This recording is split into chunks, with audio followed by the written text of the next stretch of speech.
Hello you beautiful people and welcome back to Let's Play Mass Effect 3, where we go in another mission, plus we are gonna do a little teensy bit of talking. Commander, that was a skillful operation back on Kesh, extracting the female krogan. I had help. Mordin Solus knew what he was doing. Yes, Garrus mentioned the Doctor was on your mission through the Omega-4 relay. I'm surprised a Salarian cares about the krogan. War is full of surprises.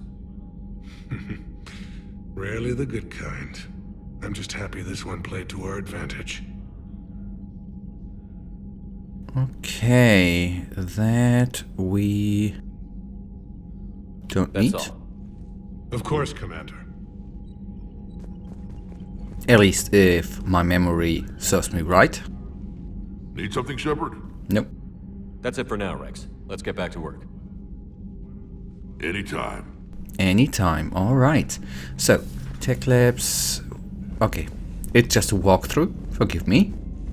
Open up that door. I hope we find every race that sat back while we bled and get some payback. Yeah, that's a great plan. Follow Commander, Cerberus is attacking civilians on Benning. We've been asked to help evacuate the planet. Yeah, will do. And what? Commander, Chief Engineer Adams would like to speak with you down in engineering. Yeah. And if I remember correctly, we still have a message from the... Or did we already listen to the... to it in the last episode from She the doesn't Admiral? pilot the Normandy, she is the Normandy. No, she's a passenger in the Normandy, just like us. The ship was a spacefaring vessel before EDI even existed. Engineer Donnelly is correct.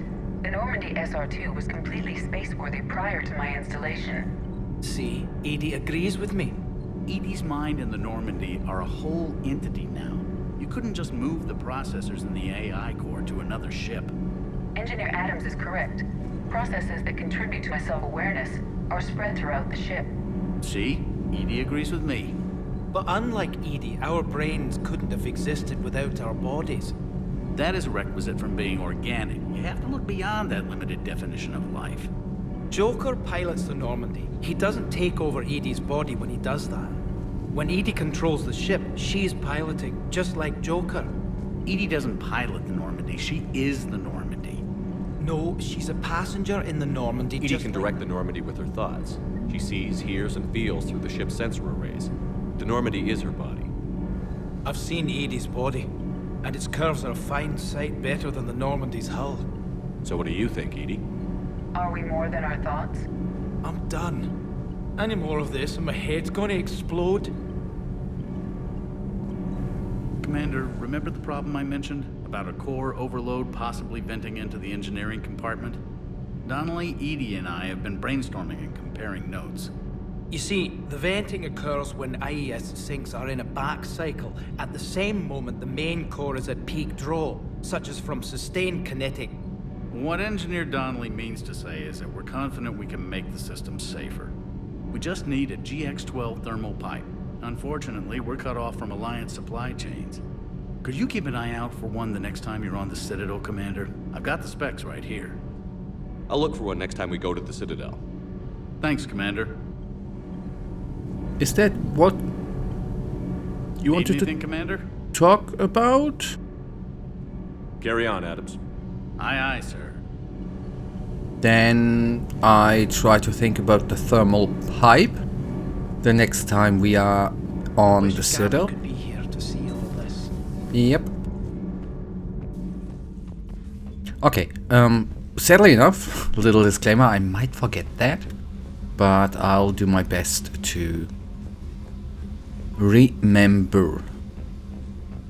I do my best. Cannot do more than my best. Okay, I want to go to the elevator and not back into engineering. And maybe crew deck. We go to the cabin. I don't know if we do have a...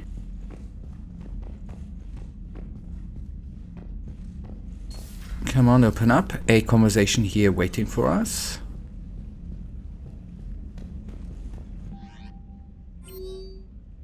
No.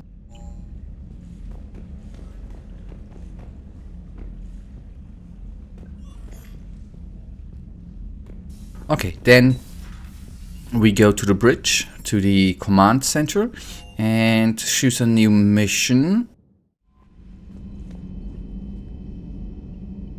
On Vidcom, okay, that's what I meant. Private terminal. The only question is it...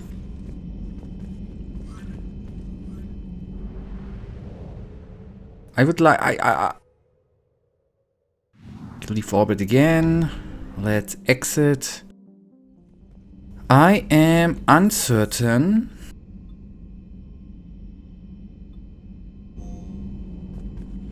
where the com is. I know we've already used it a couple of times, but I do have to admit I'm lost currently.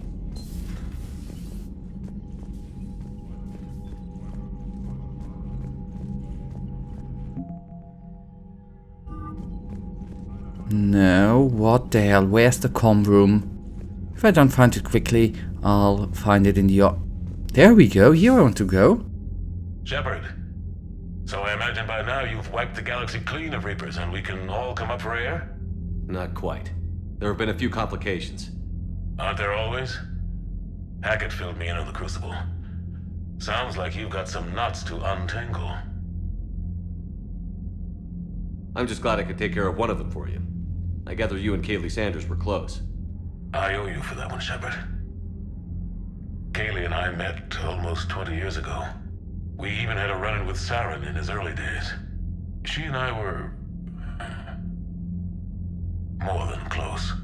She misses you. I miss her.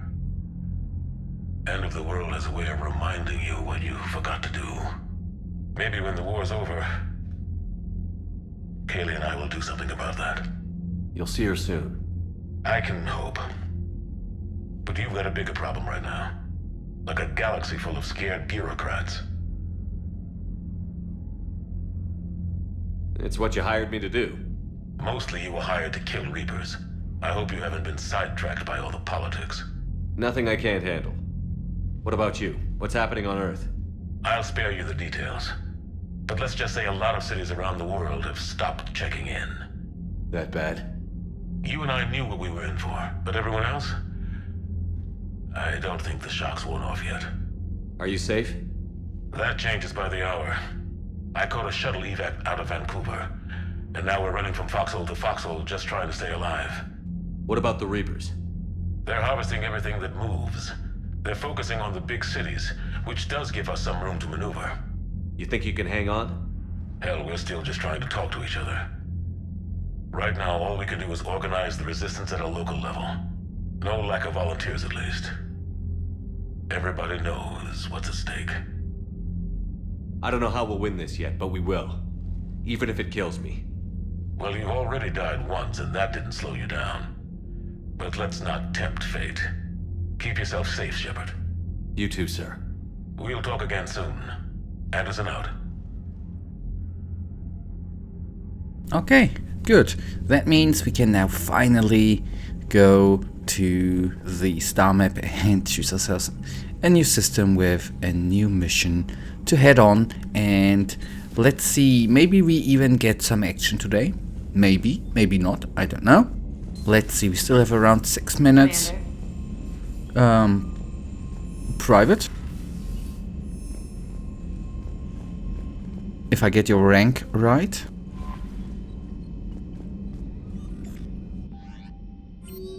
Okay, no new private emotes, always good to check. And then let's go to the galaxy map. And let us then go and find the mass relay. It should be right there. Come on, hurry up. I still wonder, I wondered that in part 2 too, what is actually gonna happen when we run out of fuel. Maybe that's something we are gonna find out in Mass Effect 3. I can't tell for certain. Shall we do something at the Cerberus lab? That sounds kinda important, right? Signal confirmed. Okay. Watson is known in human media for two things: its spectacular tides brought on by a large moon and the bureaucratic snafu over which Earth nations got to settle there first.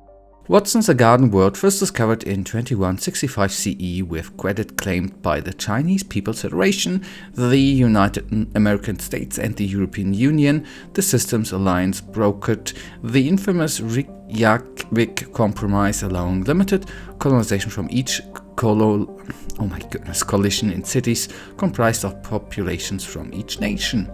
Watson itself trends colder than Earth with a temperature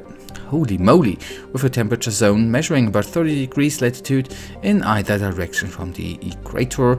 Its life does not easily map to Earth's evolutionary era. Some islands have species that resemble terrestrial placental mammals, others are overrun by arthropods, whatever they are. It is estimated that at least 2 more generations of xenozoologists will be needed to properly classify all the species on the planet, and we have a population of... I don't know, it is not... I don't see it. Okay, it doesn't matter.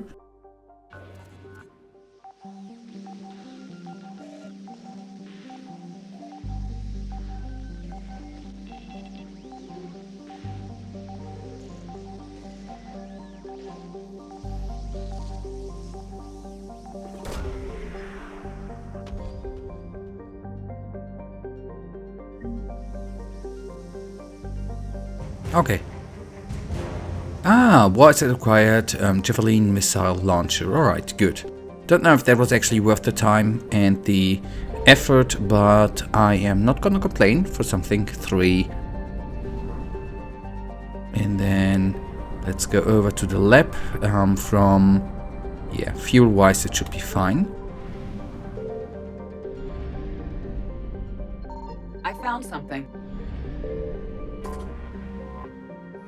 Okay, a wreckage. Wreckage on a fuel depot destroyed by enemy forces. Fuel can be salvaged from debris. 350 units.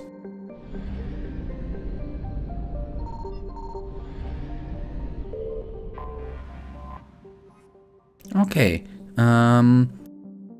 Laina Cloaked is a methane-clouded hothouse planet. Its lack of metal-rich core and significant magnetosphere allows for an easy scan, which reveals mining equipment on its surface. It can be deducted that this mining occurred within the last 5 years. Any longer and the machines would have been worn down to nothing by the excessive heat and dust storms of hot iron oxide.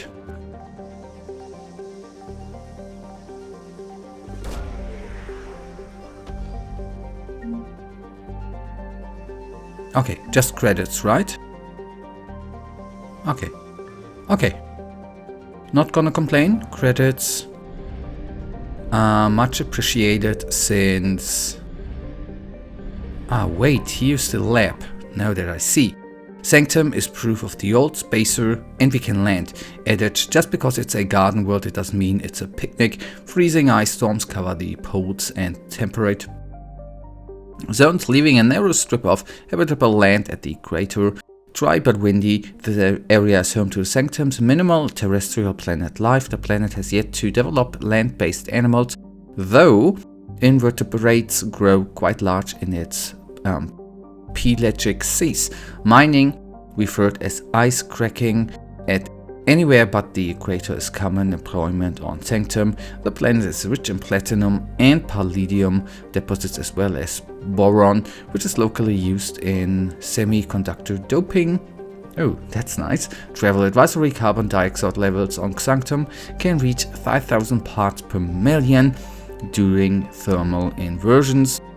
Travelers could carry a breath mask at all times and consult the Sanctum World Weather Service for warnings. Travel advisory: piracy is at 14-year global high on Sanctum. Visitors should take appropriate security precautions. And that, you guys, brings us right now to the end of this episode. We will land here in the next one. For now, you know it. I, as usual, really thank you for watching. If you guys actually do have enjoyed this episode, then please give me a little thumbs up and subscribe, and hopefully I see you in the next episode. Until then, I wish you all a wonderful day. Safe Frosty. Bye.